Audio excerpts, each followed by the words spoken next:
Update ko lang po kayo ngayong araw na to guys sa aking mga alaga. Kumusta po kayo lahat guys? Sana nasa mabubuti kayong kalagayan. Sige guys. Update ko lang po kayo guys. Kain ko pa lang guys Ayun yung naglilimlim ko ngayon guys. Yun yung anak ng dalawan nito, Rhode Island at saka native yun.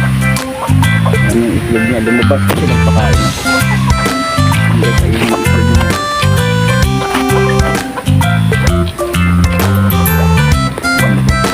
Yung mga itlog na naglilimlim po yan, mamaya pasok na yan.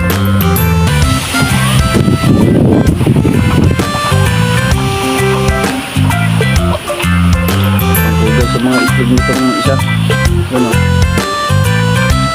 anak na po yan ng crossbreed ko na Rhode Island Red saka ng native yan, anak nila yung dalawa yan ang hangin ngayon guys, medyo maulat nga lang pero maganda naman ng panahon ngayon, walang ulan ngayon guys, maulap pero malakas ang hangin dito sa amin. Hangin yung kawayan namin. Sira na rin itong trapal. Sobrang lakas ng hangin.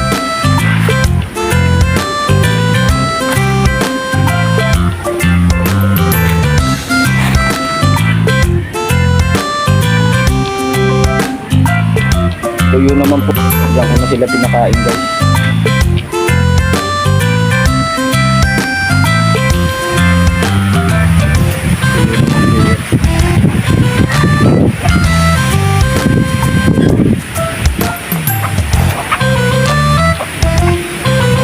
Pasok na siguro yun guys.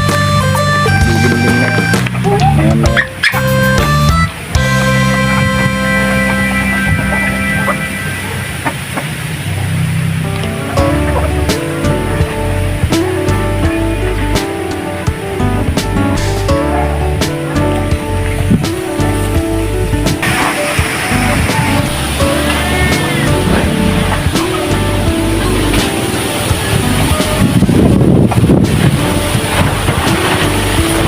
Kulang ko pa nga pala ng pahit ko guys.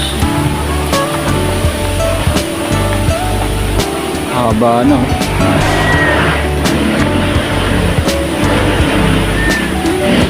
tulong ako sa apo ko. Buti andito yung apo ko guys.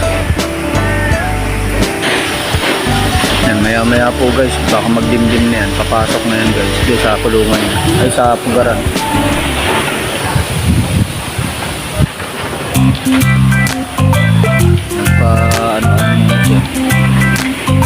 Minuto.